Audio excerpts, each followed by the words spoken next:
Hello बच्चों, आज मैं आप लोगों के लिए लेके आया हूँ संकुलन क्षमता, यानी कि इसको इंग्लिश में पैकिंग इफिशियंसी कहा जाता है। इससे पहले हमने निबिड़ संकुलन पढ़ा था, यानी कि क्लोज पैकिंग। जब कोई क्रिस्टल जालक निबिड़ संकुलित होता है तो उसमें जो गोले होते हैं वो एक दूसरे को स्पर्श करते हुए होते हैं, और सामान्य रूप से जो पैकिंग इफिशियंसी है यानी कि संकुलन क्षमता है वो क्या है, उन गोलों के द्वारा घेरा गया पूरा स्थान है। यानी कि कितने परसेंट एरिया को जो गोले होते हैं यानी कि जो उसके अणु होते हैं वो घेरते हैं, हम उसको कहते हैं कि वो उसकी पैकिंग इफिशियंसी है, यानी कि उसकी संकुलन क्षमता है। तो सबसे पहले इसकी डेफिनेशन पर आते हैं, यानी कि क्रिस्टल जालक में उपस्थित कण क्रिस्टल जालक के संपूर्ण आयतन का, जितना क्रिस्टल जालक है या एकक कोशिका है उसके संपूर्ण आयतन का जितना भाग उसका घेरते हैं तो उसको हम कहते हैं उसकी संकुलन क्षमता। इसको एक्चुअल में परसेंटेज में निकालते हैं तो ये संकुलन क्षमता होगी।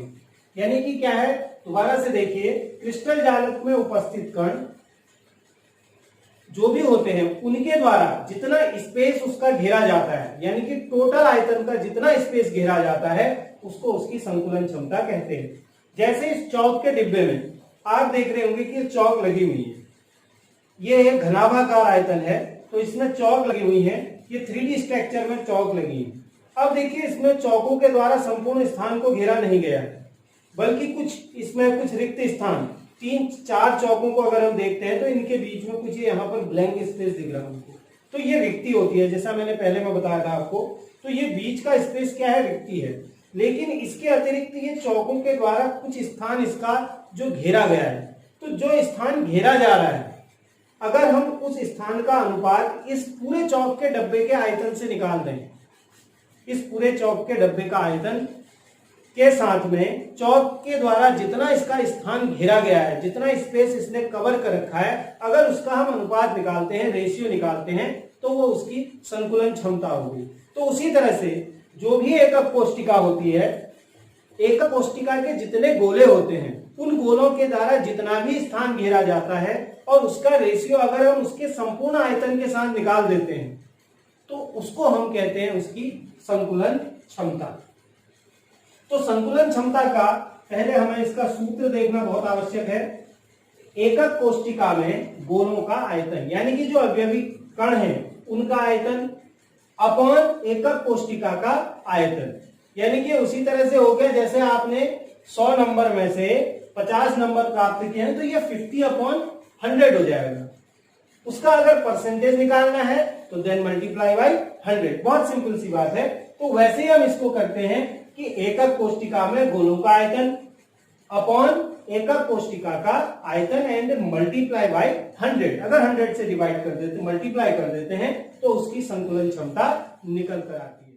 तो सबसे पहले हमने यहाँ पर देखा सरल घनीय एकक कोशिका की भुजा ए मान लेते हैं, जो इसकी भुजाएं हैं इनको हम मानते हैं ए, और जो गोले बने हैं इन गोलों का जो रेडियस है वो हमने आर मान लिया। अब अगर हम संकुलन क्षमता निकालते हैं तो P बराबर एकक कोशिका में गोलों का आयतन बट्टे एकक कोशिका का आयतन मल्टीप्लाई बाय 100 कर देते हैं तो उसका परसेंटेज निकल आएगा। तो अब इसमें देखिए, सबसे पहले एकक कोशिका में गोलों का आयतन, तो गोले के आयतन का फॉर्मूला आपको पता है। गोले का आयतन पहले पढ़ा होगा आपने। गोले का आयतन बराबर क्या होता है, 4/3 क्योंकि आपका πr3। तो यहां भी हम वही फॉर्मूला लगाएंगे क्योंकि ये भी गोला है, तो 4/3 क्योंकि आपका πr3। अब गोलों का आयतन यानी कि जितने गोले इसमें हैं, जितने एक्टिव गोले हैं, जितनी संख्या आती है, तो सरल घनीय एकक कोशिका में गोलों की संख्या आती है z बराबर 1। कैसे आती है आपको पता है, पहले भी बताया है। 1/8 × 8 सिर्फ कॉर्नर में होते हैं, और जो कॉर्नर का गोला होता है ये 1/8 पार्ट में डिवाइड रहता है, तो इसकी टोटल नंबर जो आते हैं गोलों के वो आते हैं 1। तो इसको हम यहां पर अप्लाई करेंगे × 1 अपॉन एकक कोशिका का आयतन। तो एकक कोष्टिका एक घन है, तो यानी कि भुजा की क्यूब, तो ये हो गया आपका ए का क्यूब। अब यहां पर जो ए की वैल्यू है, क्योंकि यहां पर आर की वैल्यू है और यहां पर ए है, तो इन दोनों को हमने सेम फॉर्म में चेंज करना होगा। यानी कि या तो हम आर को ए में कन्वर्ट कर लें या जो ए है इसको आर में चेंज कर लें। तो दो कंडीशन यहां पर हम लगा सकते हैं, उसके बाद ये हमारा सॉल्व हो सकता है आगे को।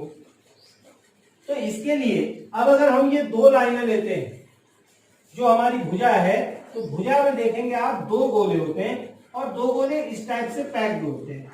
ये जैसे आपको पता है, सिर्फ इसमें दिखाने के लिए है चित्र में।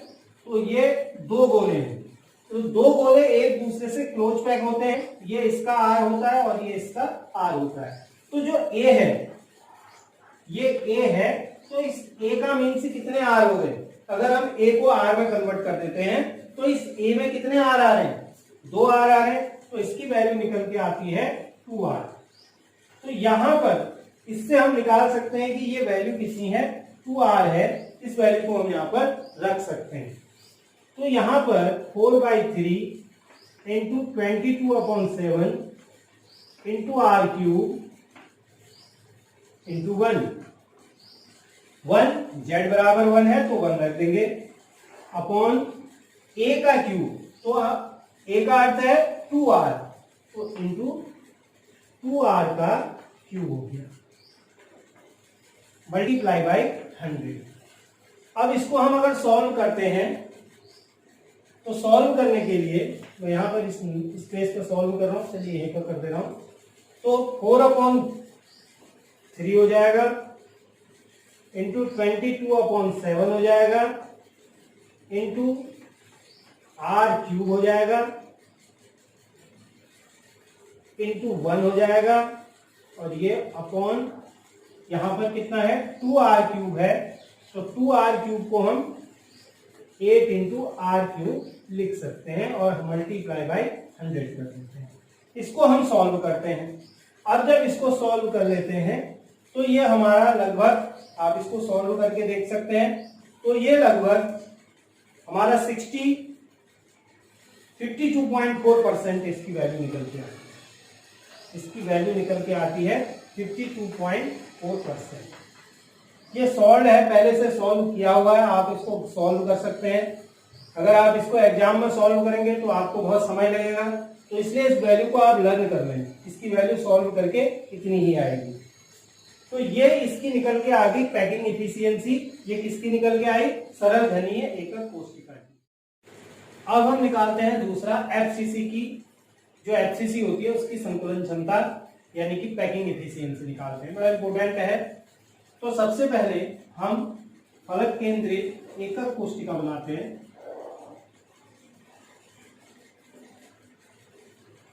ये सिंपल सी फलक केंद्रित एकक कोशिका, यानी कि इसमें जो गोले हैं वो कॉर्नर के अलावा इसके फलकों पर भी लगे हुए हैं।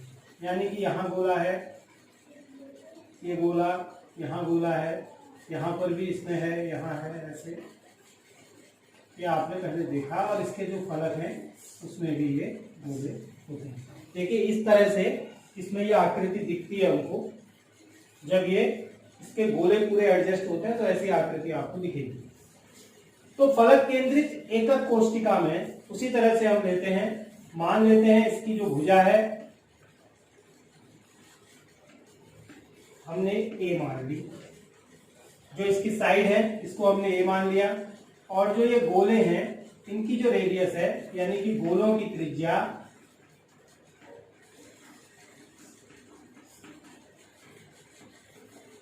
बराबर आ गई गोलों की त्रिज्या, इसको हम मान लेते हैं आर। तो फलक केंद्रित एकक कोशिका में हम उसी फॉर्मूले को यूज करते हैं। पैकिंग इफिशियंसी बराबर क्या होगा, पैकिंग इफिशियंसी बराबर एकक कोशिका में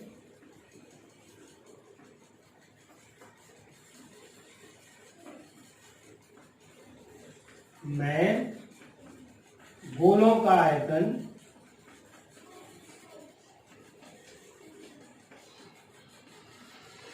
अपॉन एकक कोशिका का आयतन।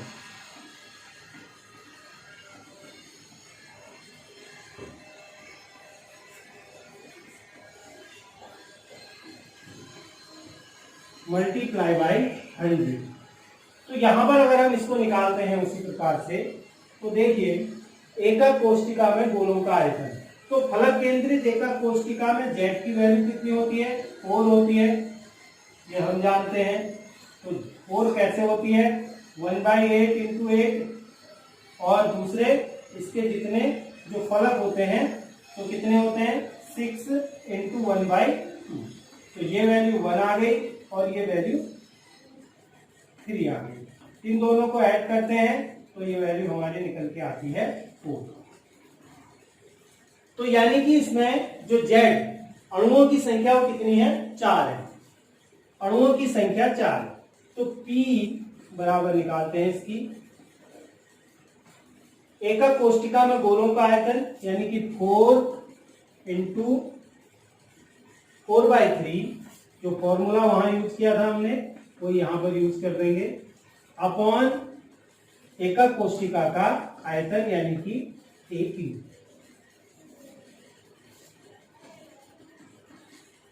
Multiply by 100। अब देखिए यहां भी वही चीज करनी है जो हमने वहां किया हुआ था, क्योंकि यहां पर R है और यहां पर A है, तो जो A है इसको R में कन्वर्ट करेंगे, यानी कि जो भुजा है वो हमने ज्ञात करनी है। सबसे पहले जो A है उसको R के रूप में कन्वर्ट करना है। तो हम इसका एक साइड का फलक ले लेते हैं। अब देखिए इसको किस तरह से सॉल्व करना है। ये एक तरफ का फलक हम इसका ले लेते हैं,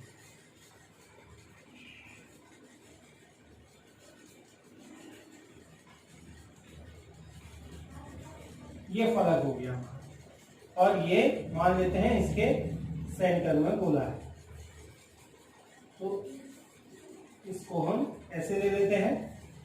इस गोले को थोड़ा सा बड़ा बना देते हैं। एक गोला यहाँ पर है, एक गोला यहाँ पर है, एक गोला यहाँ। ये A मान लेते हैं इस पॉइंट को, इसको B मान लेते हैं, इसको C मान लेते हैं। ये साइड है A और ये साइड है A, और ये बीच से विकर्ण जा रहा है। इसकी जो ये लाइन जा रही है, ये कर्ण जा रही है, इसको हम मान लेते हैं B। तो ये लाइन है, इसको B मान लेते हैं।